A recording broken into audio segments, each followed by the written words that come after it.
ঐতিহ্য আৰু সংস্কৃতিৰ মিলনভূমি লিডুত বহাগৰ উৎসাহ।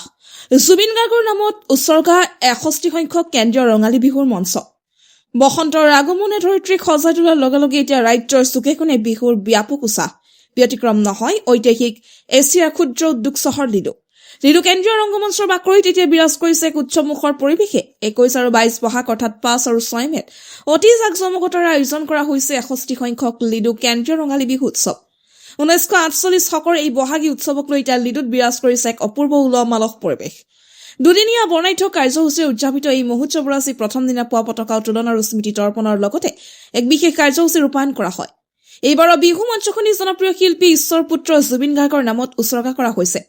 আজি পুৱা পতাকা উত্তোলন, স্মৃতি তৰ্পণ আৰু শিল্পী জুবিন গাৰ্গৰ প্ৰতি শ্ৰদ্ধাঞ্জলি জ্ঞাপন কৰি অনুষ্ঠানৰ শুভাৰম্ভ কৰা হয়। উদ্যোক্তা সমিতিয়ে জনোৱা অনুসৰি আজি আবেলিলৈ বিভিন্ন পৰ্যায়ৰ প্ৰতিযোগিতা অনুষ্ঠিত হ'ব। আনহাতে কাইলৈ অৰ্থাৎ সামৰণি দিনা চেমনীয়া বিহু, হুঁচৰি, গাভৰু বিহু, জেঠাই বিহু আৰু বৰ্ণিল কৃষ্টি প্ৰদৰ্শনেৰে মুখৰিত হ'ব লিডুৰ আকাশ বতাহ। আমন্ত্ৰিত শিল্পী কৰুণজ্যোতি গগৈ আৰু নাহৰমণি গোহাঁইৰ গীতৰ শৰাই ৬১ সংখ্যক ৰঙালী বিহু উৎসৱৰ সামৰণি পৰিব। অসমীয়া হিয়াৰামঠো ৰঙালী বিহুৰ এই সুবাসে এতিয়া একতাৰ দোলেৰে বান্ধি পেলাইছে সমগ্ৰ লিডুবাসী। মাৰ্ঘেৰিটাৰ পৰা মৃদু বৰুৱা ৰিপৰ্ট। আজি ৬১ বছৰ ধৰি লিডু কেন্দ্ৰীয়ভাৱে এই বিহু সম্পন্ন কৰা হৈছে আৰু যোৱা ৩০টা বছৰ মই ব্যক্তিগতভাৱে অনুষ্ঠানটোৰ লগত জড়িত হৈ আছো, উপভোগ কৰিছো। আৰু আমাৰ মাননীয় মোৰ বন্ধুবৰ জগত চাংমাইদেৱে অনুষ্ঠানটোৰ লগত জড়িত হৈ আছে। অশোক আগৰৱালাদেৱে ভাতৃ বন্ধু, তেওঁ এই অনুষ্ঠানটোৰ লগত জড়িত হৈ আছে। আজি সকলোৱে মিলি আমি অনুষ্ঠানটো পাতিছো। এইবাৰ অৱশ্যে এটা বিশেষ ইয়াৰ এটা আছে, আমি আমাৰ যিটো দায়িত্বভাৰ সেইটো আমি নৱপ্ৰজন্মৰ ওপৰত এৰি দিছো। কাৰণ আমাৰ অনুষ্ঠানটোৰ লগত সদায় ৰাণাজ্যোতি নেওগ জড়িত হৈ থাকে। এইবাৰ ৰাণাজ্যোতি নেওগে মানে পথৰ পিছফালৰ পৰা তেওঁ সকলোকে দিহা পৰামৰ্শ দি এই অনুষ্ঠানটো আগবঢ়াইছে আৰু নতুন প্ৰজন্মৰ বাবে যে নতুন যুৱক যাতে ওলাই আহি অনুষ্ঠানটো গতানুগতিকতা ৰক্ষা কৰিব পাৰে সেইবাবে আপ্ৰাণ চেষ্টা কৰা হৈছে। খুব ভাল লাগিছে। আজি পুৱাতে পতাকা উত্তোলন কৰিলো, ৰাইজৰ উপস্থিতি আপোনাসকলে লক্ষ্য কৰিছে। তাৰ পাছতে আমি বিহু কৰিলো, তাৰ পিছতে আমাৰ বয়োবৃদ্ধসকলক, শ্ৰদ্ধাৰ ব্যক্তিসকলক আমি এখন ফুলাম গামোচাৰে তেওঁলোকক সম্বৰ্ধনা জনালো। তাৰপিছত বিভিন্ন ধৰণৰ আমাৰ জলপানেৰে আমি সকলোকে সেৱা উৎসৰ্গা কৰিলো। গতিকে আজি এতিয়া বিহু হৈ আছে, বিহু হৈ থাকিব। এই অনুষ্ঠানত আপোনালোকৰ যি সহযোগিতা, এই সহযোগিতাই বিহুখনক এক মহিয়ান তুলি কৰিব বুলি মোৰ দৃঢ় বিশ্বাস। আপোনাসকলক ধন্যবাদ জনাইছো। একদম খুব সুন্দৰ কথা এটা কৈছে, কাৰণ লিডু ভাৰতবৰ্ষৰ এখন ক্ষুদ্ৰ সংস্কৰণ। কয়লা ক্ষেত্ৰৰ কাৰণেই ১৮২০ খ্ৰীষ্টাব্দৰ পিছৰ পৰাই ইয়াত ভাৰতৰ বিভিন্ন প্ৰদেশৰ পৰা বিভিন্ন মানুহ আহি পেলাই ইয়াত একেলগ হৈছে আৰু গঢ়ি তুলিছে এখন বৰ্ণিল সমাজ।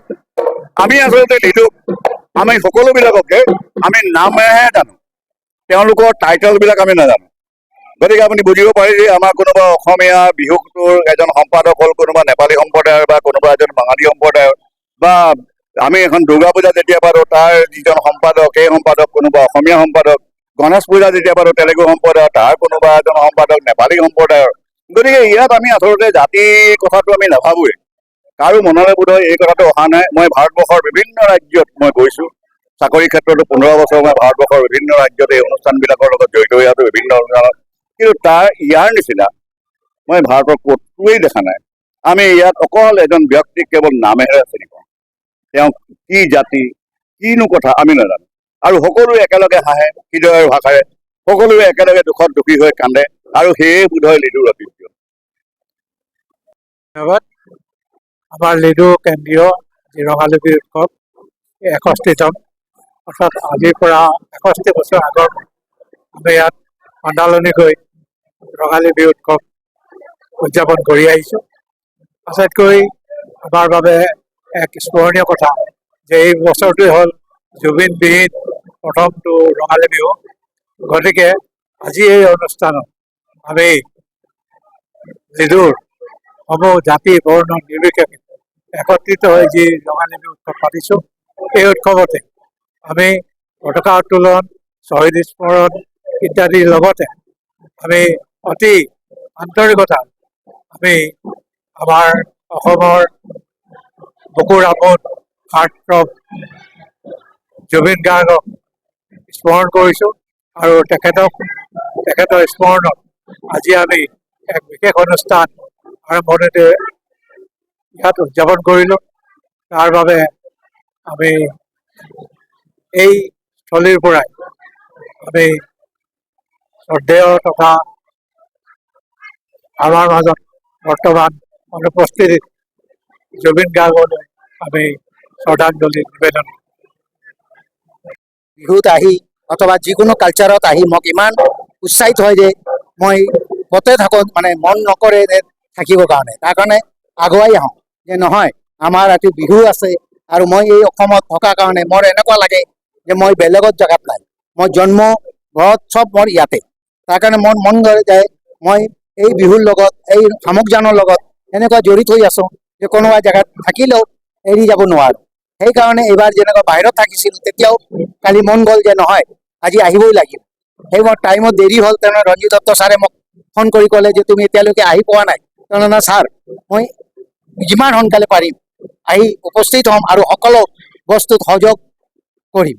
আৰু এনেকুৱা 61তম লিডু ৰংগমঞ্চত মোক আহি এনেকুৱা লাগে যে মই এটা নিজৰ ঘৰত আহি পাইছোঁ আৰু এই বিহুত আহি নিজকে বহুত গৰ্বিত বোধ কৰোঁ। তেনেকুৱা সকলোৱে বেলেগ জেগাতো যাওঁ এনেকুৱা উৎসাহ নাপাওঁ, কিন্তু ইয়াত আহিলে এটা নিজত্ব ভাৱ আহি যায়, এই বুলি মই মিলন তীৰ্থ লিডু আৰু এই লিডুৰ বাকৰিতে কেন্দ্ৰীয় ৰঙালী বিহু উদযাপন কৰা হৈছে, 61তম কেন্দ্ৰীয় ৰঙালী বিহু। আৰু এই বিহুৰ দুদিনীয়া কাৰ্যসূচী 5 আৰু 6। আৰু এই বিহুত আমাৰ বয়োজ্যেষ্ঠসকলৰ আমি বিশেষকৈ আগভাগ বা সন্মান দিওঁ। এই বিহু অসমৰ এনাজৰীডাল মজবুত কৰাৰ ক্ষেত্ৰত আমি প্ৰয়াস কৰোঁ। আৰু 5-6 দুদিনীয়া এই বিহুৰ কাৰ্যসূচীত মহকৌৰি, হুঁচৰি আৰু বিভিন্ন প্ৰতিযোগিতা আছে, সাংস্কৃতিক খণ্ডা আছে। আৰু সকলো ৰাইজক বিহুৰ পলমকলে শুভেচ্ছা জনালোঁ। আৰু এই বিহুতে আমাৰ এই লিডু কেন্দ্ৰীয় ৰঙালী বিহুত আহি সহযোগিতা কৰিবলৈ কামনা কৰিছোঁ।